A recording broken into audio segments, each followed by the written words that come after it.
Hello again, fight fans. Welcome to episode 244 of the Neutral Corner Boxing Podcast. I am your host, Michael Montero for Ring Magazine, ringtv.com, and the Ring Digital YouTube channel. Today on the show, TNC 244 for November 14th, Canelo Alvarez and Golden Boy Promotions are no longer a thing.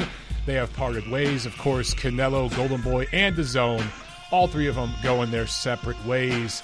And Canelo versus Caleb Plant is being talked about for December 19th. That is all but done. It's not official yet, at least as of the time I'm recording this, but it is close to being done.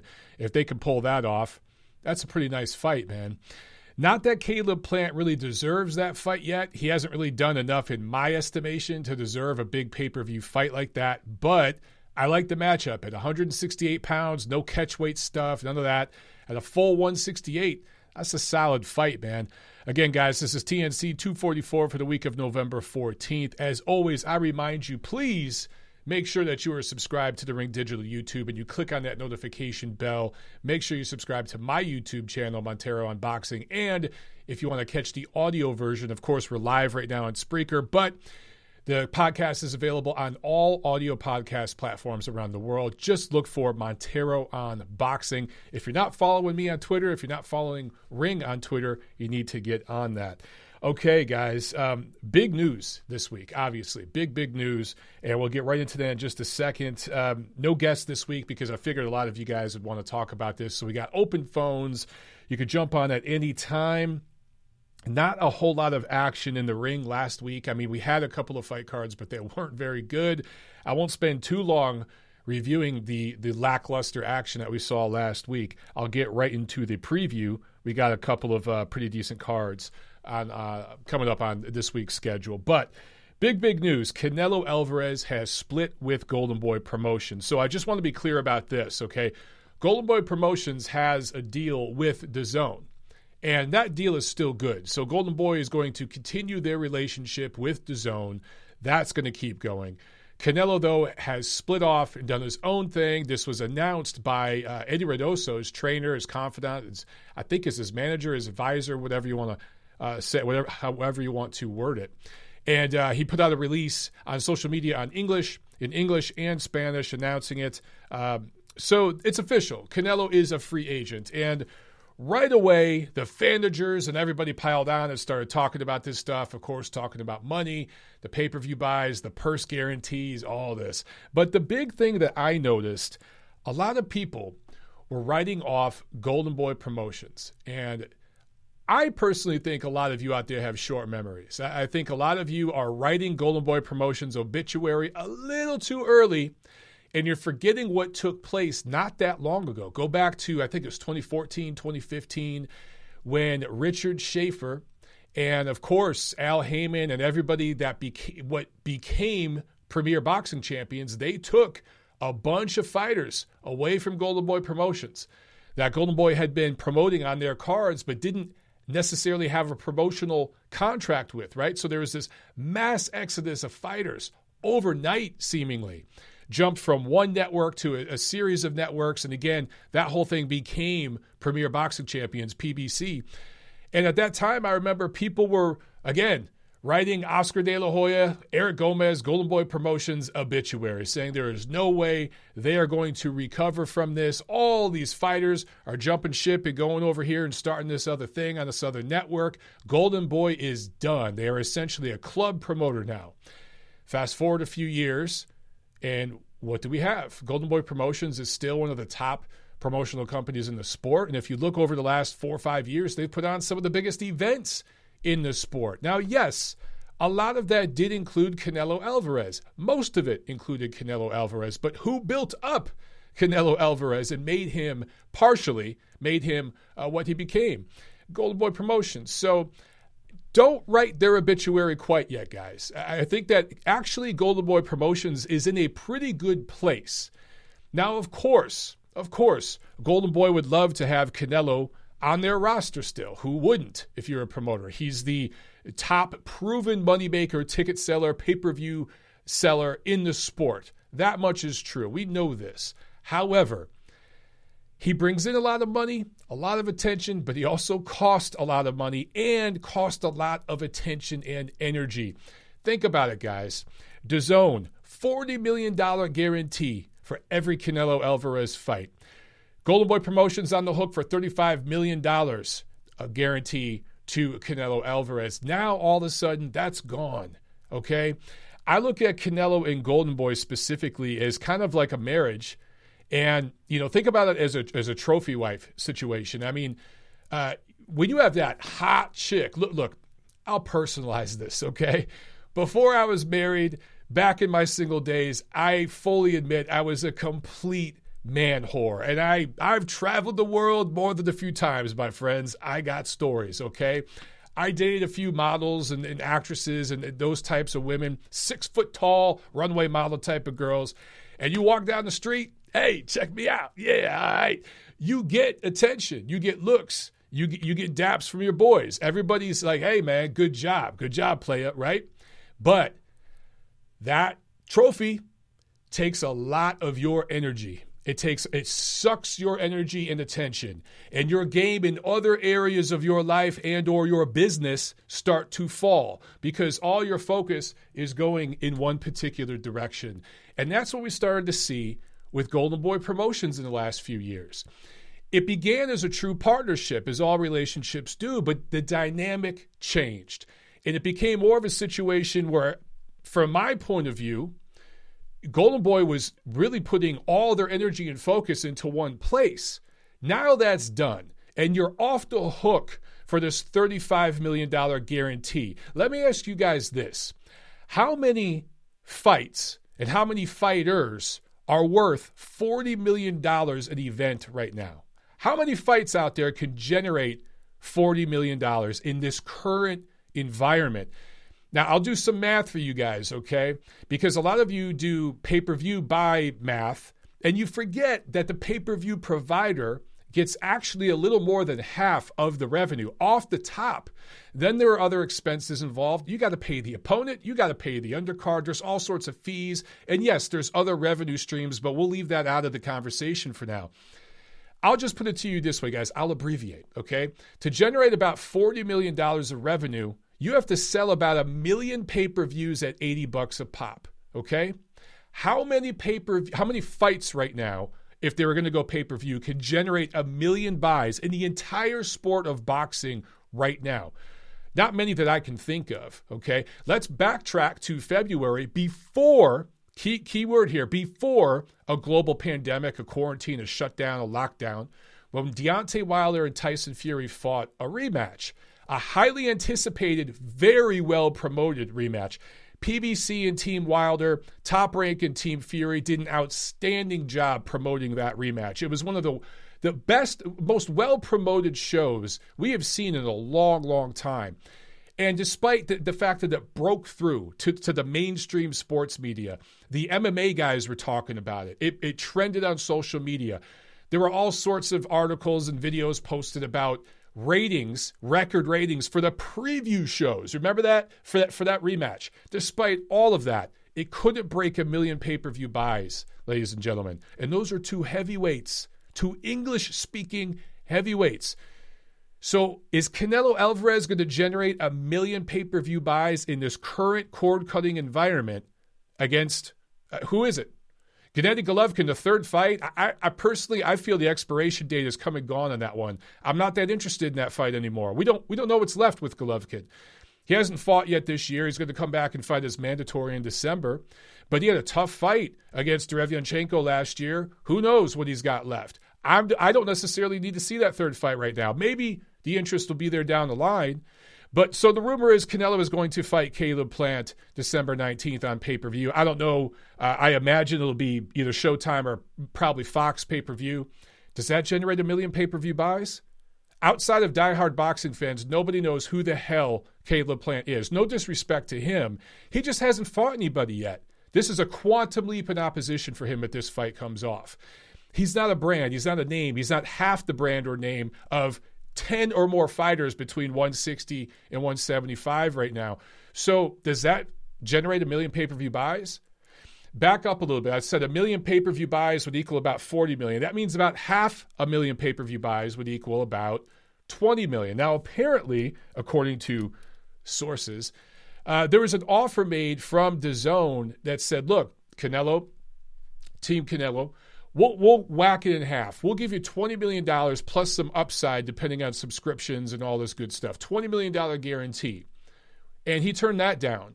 So let me, here's another perspective that a lot of people are not talking about, they're overlooking. When DAZN came into this renegotiation, this lawsuit that was brought by Canelo, when they went into this renegotiation, DAZN, Golden Boy, Canelo, they had data this time. They weren't going in blind as they were 2 years ago when they signed Canelo to this record deal, right? They actually had data. And they were able to say, look, this is what you did against Fielding, Jacobs, and Kovalev. Here's the subscribership you brought in. Here's the revenue. They came in with a stack of paper like this and had data this time.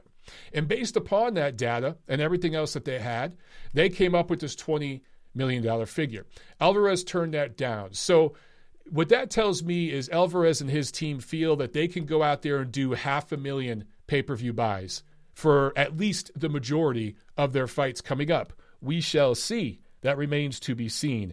But again, I think a lot of you have short memories because I just brought up the PBC situation with Richard Schaefer, that whole thing, the mass exodus of fighters from Golden Boy about 5 or 6 years ago.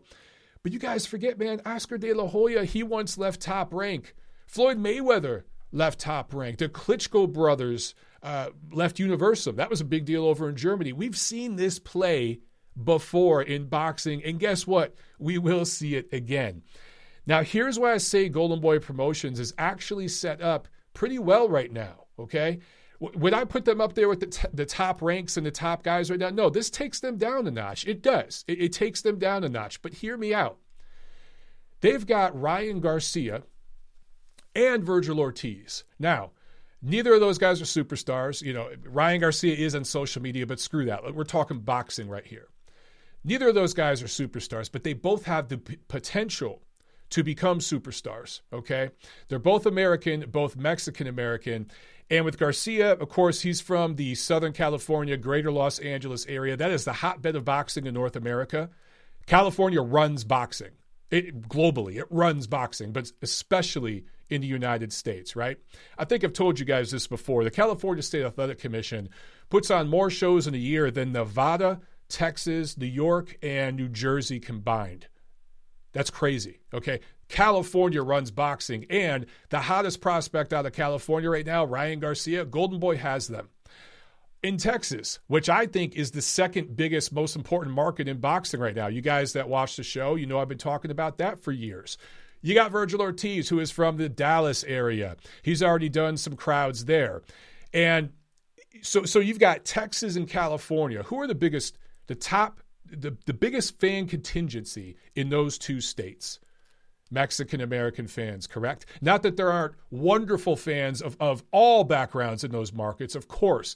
But the largest fan contingency in those two states and those two markets are the Mexican-American fans. That's just the demographics of those areas.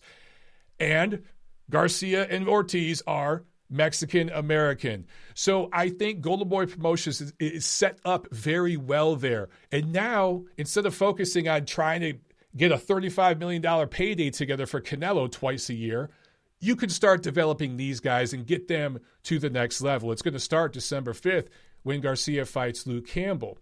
And that coincides with DAZN's launch in 200-plus markets, which includes the UK.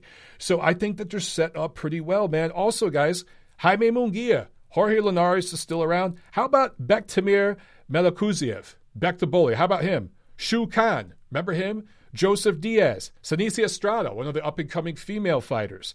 Elwin Soto, Rashidi Ellis, David Lemieux still around. None of those guys are going to be superstars. None of them are going to be all-time greats. I'm not saying that. I'm not suggesting that. But you have enough talent right there to build up. Look, man, Golden Boy already in the L.A. area, a lot of you guys don't know this unless you live in L.A., they regularly do club-level, like low-level shows and mid-level shows. There's a couple of casinos an hour or so outside of L.A., and there's a couple of venues in L.A. where you could do those club type of shows, and the fans in those areas are used to attending those shows.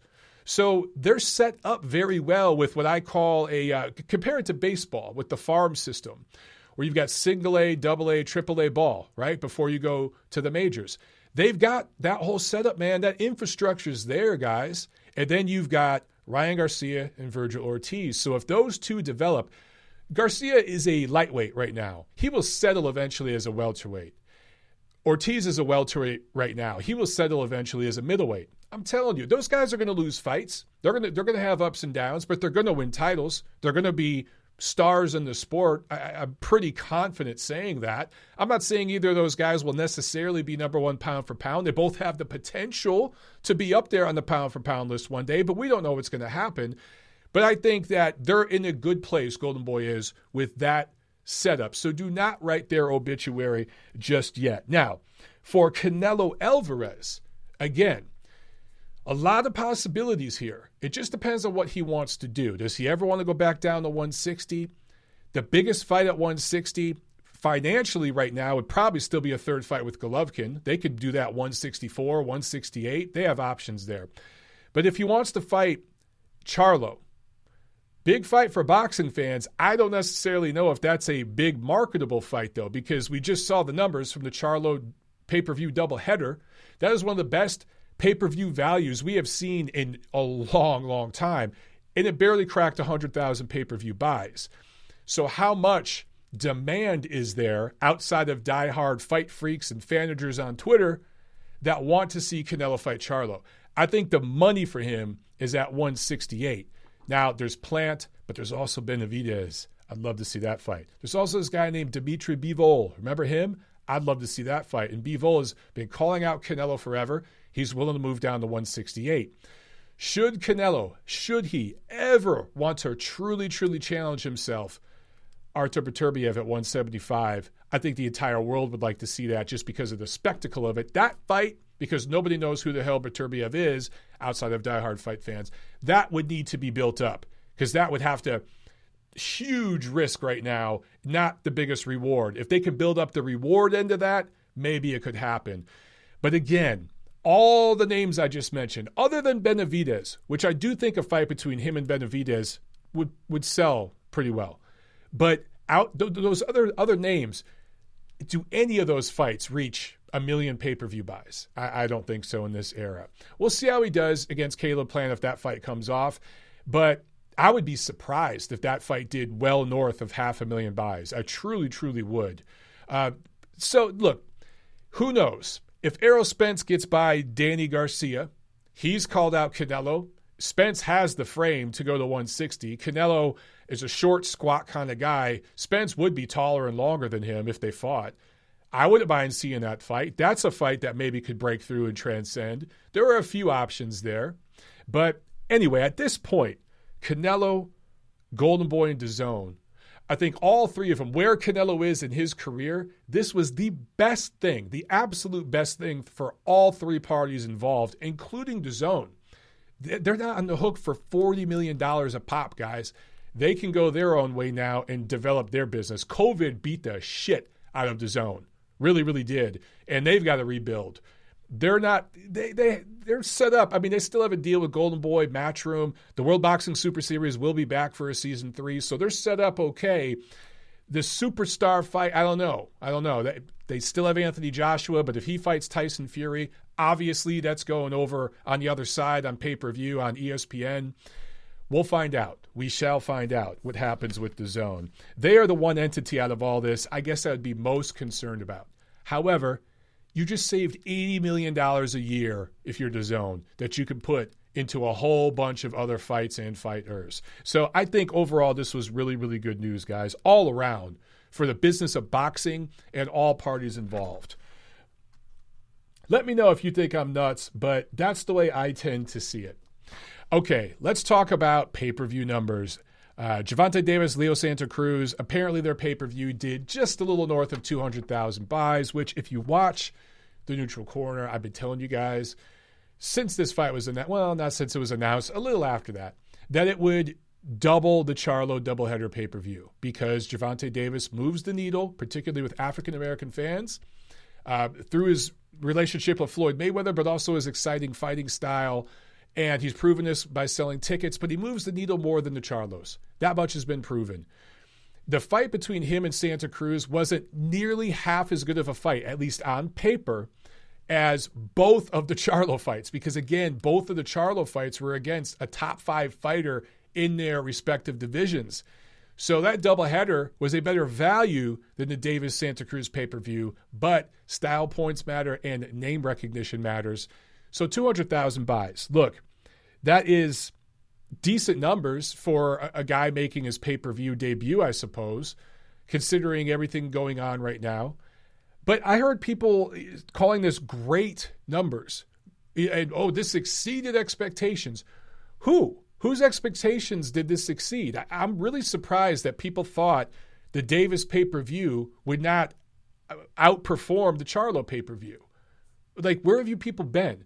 How many tickets have the Charlo brothers sold at fights? Compare that to Davis, who has sold out crowds in multiple venues. I expected this to get 200,000, maybe even up to 250, at least twice what the Charlo pay-per-view did. For me, exceeding expectations would be if it did 300,000 or more, which it didn't. It landed right about where I thought it would.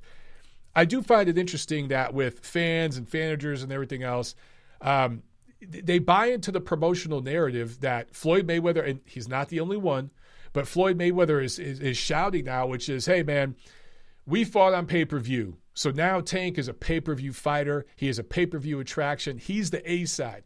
When Floyd was asked about fights with Teofimo Lopez, Ryan Garcia, those kind of guys, it's, oh, man, but, Tank's the A side. We'll do it, but Tank's the A side. That's pretty much 2020 promoter speak for, we're not interested. We're going to go over here and do the low-risk, high-reward thing. And that's what the Santa Cruz fight was. That was a showcase set up all along, right? So good for Tank. He continues to build his brand. I look at the fight with Santa Cruz and the card and the whole event as a success because, as I've been telling you guys since it was announced, that was a brand-building experience. That's what it was. It was a brand-building exercise. And that's what he did. He scored an emphatic knockout in an exciting fight. He took some punches along the way, which made it exciting. There was a good crowd there, did a decent live gate, all things considered. And the knockout trended on social, and he sold about 200,000 pay-per-view buys. That's a success at this stage of his career. Does that make him a star? Am I ready to call him a star? No. Is he a pay-per-view fighter, a pay-per-view brand? No. That's ridiculous. So people saying that, I think you're really, really jumping the gun, man.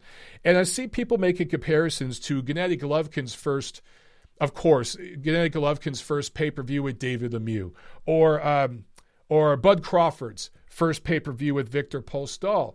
In both of those situations, those fights went to pay-per-view because there was no network date available and no network site fee or anything up front available, so the promotion had to go to pay-per-view. It wasn't part of the business plan. They kind of had to because of the financials involved. There just wasn't a date available. This was pre-stream, guys. This was pre-DAZN, pre-ESPN Plus and all that. This is back when it was either going to be on HBO or Showtime. And Top Rank had an exclusive deal with HBO. I think K2, Golovkin was an HBO fighter. And there was no date available. You got to go to pay-per-view to pay the fighters their guarantee. So that's why those went to pay-per-view. Completely different situation. But then with Golovkin Lemieux, you have two non-Americans fighting. With Crawford Postol, you have one American, but fighting against an unknown non-American. So the brand recognition wasn't there either, and the situation with the pay-per-view is different as well. So there's kind of apples to oranges comparisons. You can't make a direct comparison. There are parallels, of course. And in a way, you could say that Davis, outperformed because of how well this pay-per-view did. But something a lot of you don't know, I mean, coming into this, the financial ace side was Leo Santa Cruz. His guaranteed purse was higher than Tank Davis's. And I think it's pretty safe to assume that they targeted him as a Mexican-American fighter, a veteran who's been fighting for well over a decade now, has name recognition among diehard fight fans, particularly the Mexican-American fan base, even some casuals, because he's been around. The fights with Carl Frampton, the fights with Abner Maris, everything else. So even though he really wasn't a rated fighter at 130 pounds, he was a known fighter. And I think we can assume that Leo Santa Cruz brought in at least half of those pay-per-view buys. Opponents matter when it comes to putting butts in seats and selling pay-per-views. So again, guys, apples and oranges comparison there, but overall a success for Tank in his first pay-per-view. Okay, Alexander Povetkin tests positive for COVID. Rematch with Dillian White postponed. Miguel Berchelt also tests positive for COVID. His fight with Oscar Valdez is postponed. But hey, COVID is officially over. People are out celebrating in the streets because of the election results. And because of the election results, it appears that we're not mask shaming or COVID shaming anymore. So I guess these COVID tests are going to go away soon. And we're going to start having live fight fans at fights. At least that's what it looks like to me. Anyway, okay. Let's get to the review. Not a whole lot to talk about last week. That's positive. Look, guys, we've had some great fights in the recent month or so. October was great. Not every weekend is going to be a home run, a slam dunk. You know what I'm saying? How many more cliches can I pull out? A strike, right?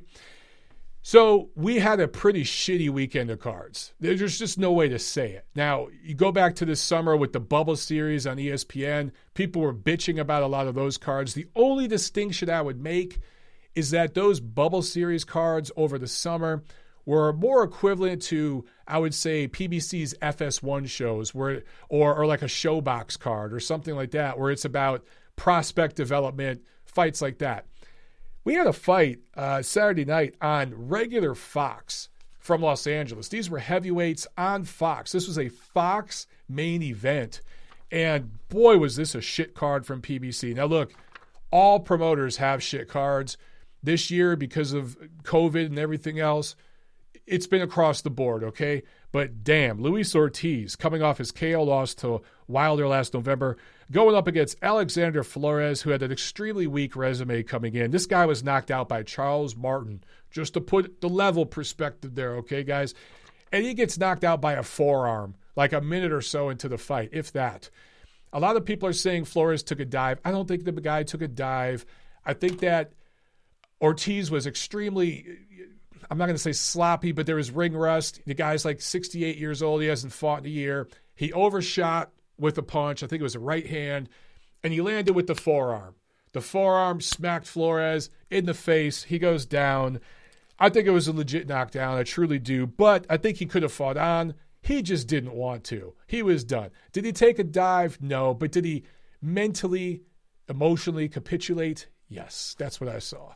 These two had no business being in the ring together. Flores is a sparring partner level fighter for Ortiz. No disrespect to him, but there are levels to this game. I could have went in there, seriously, and lasted just as long as Flores. That's what we saw, and I suck. So there you go. Also on this card, Cuban heavyweight prospect Frank Sanchez gets a W. He's 28, but he looks like he's 78. Something about the Cubans that I don't know, man. So some of these guys, I question their age. All right, Matchroom on DAZN in Florida. So you had some heavyweight action. Filip Hrgović wins, beats Rydell Booker. Why is Rydell Booker still fighting? He needs to hang him up. Zhilei Zhang from China, who is, I think, 38. He gets an impressive knockout over Devin Vargas, but it's Devin Vargas. I think everyone slow down. I don't think he's the next big thing. At some point, he's going to be lined up for a title shot. But Filip Hrgović, look, a lot of people are super high on him. I think he's a little robotic and stiff. We'll find out, okay? I'm not super high on Hrgović. And by the way, I've been saying this for years. Go back and check the record. The guy at heavyweight I've been most interested in, the highest on, has been Daniel Dubois. And it's been that way for the last 2 or 3 years. Those of you who listen to the show, you know that. So I'm not just going with the flow, going with the polls like the politicians do. I'm serious. Hrgović has some tools. I just don't know if I look at him and see future world champion. I just don't know. And it's the same thing with Zhilei Zhang. Now in the main event, Devin Haney scores a unanimous decision win over Yuriorkis Gamboa, defends his email title from the Will Belt anybody. Well, no, that's the WBA, the WBC. We back Canelo. That's the WBC. Or We Be Crooks. There's a few of them out there, a few good ones. Anyway, this isn't a real title fight. And here's why the WBC, They screwed the fans with the whole franchise and email belt situation. They screwed Lomachenko, ended up screwing Teofimo Lopez. But really who they screwed the most was Devin Haney. Devin Haney is a prospect, ladies and gentlemen. He's 21, I think 21, 22 years old. He makes Lopez look old. He's younger than Teofimo Lopez, right? By I think like 2 years. He's a young guy, man. He's a prospect. But because he has a world title, there's a lot of weight on him. A lot of it is he put on himself by talking all that shit on Twitter. Him and his team talked a lot. When you talk like that and you got the strap, you have to back it up.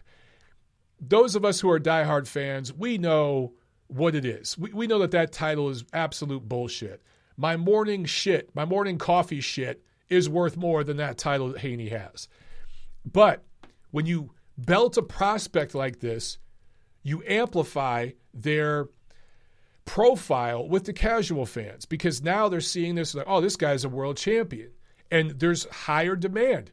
You're gonna demand more money. Haney's been making good money fighting lower tier opposition. I can't remember who it was last year that he defended his title against, and he got 7 figures, man. So this dude is making good money to fight B and C level opposition. He's doing very well for a prospect. If he didn't have this title, this would just be a prospect learning exercise against Yoriokas Gamboa.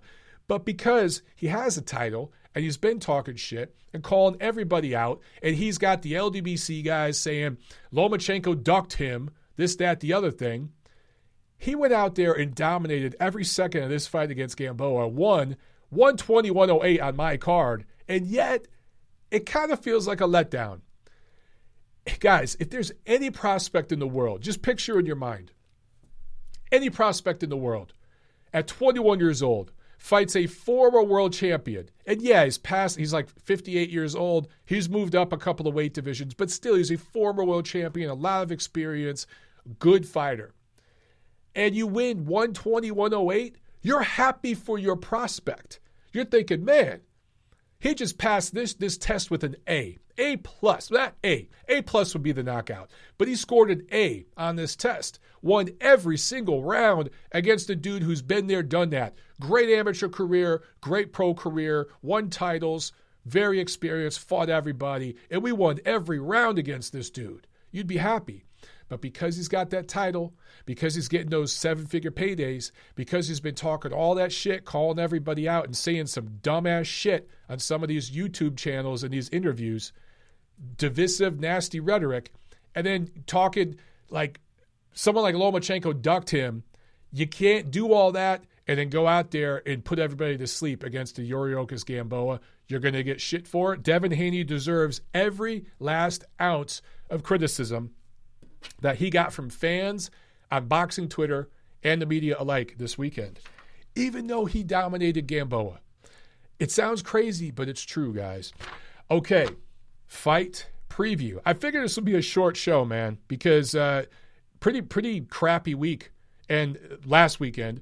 And then this week, we got a couple of interesting fights, but nothing that's going to set the world on fire. It's a little better than last weekend, but still nothing great. So let's get into this. Wednesday, November 11th, MTK Global card picked up by ESPN Plus. A lot of people diss these cards and bash these cards. I think people don't have perspective of what these cards are. Again, cards have levels. There's lower tier, mid-tier, upper tier, and like pay-per-view tier. These cards are Wednesday night cards that ESPN picks up on MTK Global to give you guys extra cards to watch. They're not supposed to be the shit you get on the weekend. So, yeah, these cards aren't loaded, but you get to see some of these prospects from other parts of the world. These cards are almost always taking place over in Europe, and you get boxing in the middle of the week. A lot of you guys talking about, man, I wish there was fights on Wednesdays, Tuesdays. Well, you're getting some of that with ESPN Plus and some of these other streaming networks. Anyway, in the main event of this, a fairly interesting main event fight between Tursunbay Kalukmet, a Kazakhstan fighter, going up against Macaulay McGowan, 10 rounds, junior middleweights. Saturday, November 14th, PBC on Fox Sports 1. I think they have a card from Los Angeles. I don't know who's fighting on that card, though. I just know it's PBC on FS1. There were no names on the schedule. And then Matchroom on DAZN from London. They should name this the Female Power Card. There's actually going to be 3 female championship fights in this card, but one card got scrapped due to injury. Ebony Bridges had to pull out because she got injured. So that fight is off. But Terry Harper defending her WBC junior lightweight title against Katarina Thanders out of Norway. This is a 10-rounder, of course, because the female championship fights are 10 rounds. Harper coming off a draw in her last fight with Natasha Jonas. That was in August.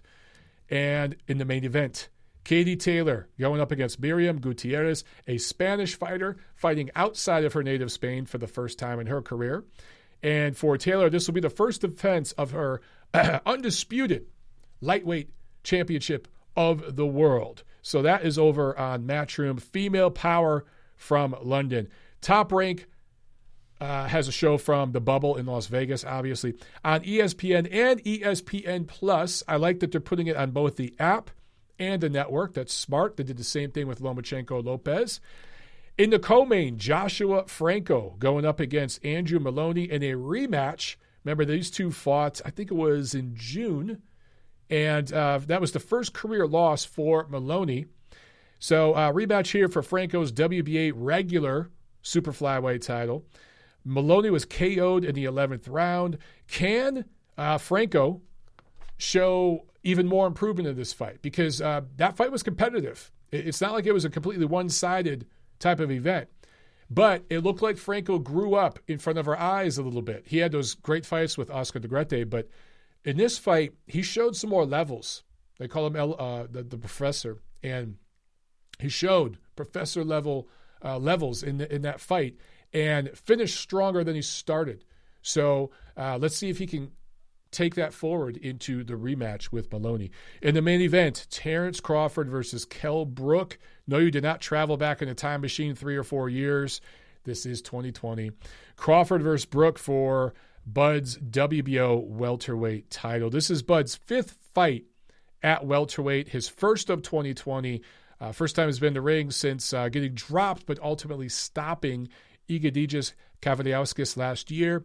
Brook, remember, he had those back-to-back losses to Golovkin and Spence in 2016 and 2017. 3-0 since, but against woeful opposition. So on paper, this is supposed to be a one-sided thrashing from Bud Crawford. We shall see. Styles do make fights, and Crawford isn't the biggest puncher in the world, but I predict a late-round stoppage for Bud. All right, looks like we got a caller here. Let me jump over to the phone lines. Hang on one second. 901, you are on TNC. Go. Okay there, Mike. Hey, you betcha. This Midwest Ceylon again. I got you on speakerphone because I dropped my iPhone here into a half-drunk picture of old style, and it's kind of fouling up on me now. I love it. You know, I managed to tune in live from the very beginning, and I'm thinking, my God, you know, what's Povetkin not tested positive for? I mean, Jesus, Mary, and Joseph. Yeah, true that. The only thing he hasn't tested positive for is HIV, as far as I know. Yeah, I was just thinking I'd hate to see his VD test. He seems to have a track record of always getting positive. Yeah, no shit. My God. You know, there's a couple of I kind of agree with you. There's not much to say about a lot of these fights from this weekend, but you didn't cover I wanted to pipe up when you started talking about the Katie Taylor and Ebony Bridges fights. It's too bad she hurt herself. You know, I was hoping to see the weigh-ins and then maybe the fight too, but maybe Claudia Trejos could stand in for her if you know what I'm saying. Yeah, I know what you're saying. You said it, bro, not me. Yeah. You know, I didn't hear you mention nothing about one of my favorite women's fighters, Kali Race. She's the one who a couple years back put the First Lady on her keister with a nice, hard, straight right, if I remember correct. Yeah, she won a fight Friday. I actually posted the story on ringtv.com, the recap of that fight.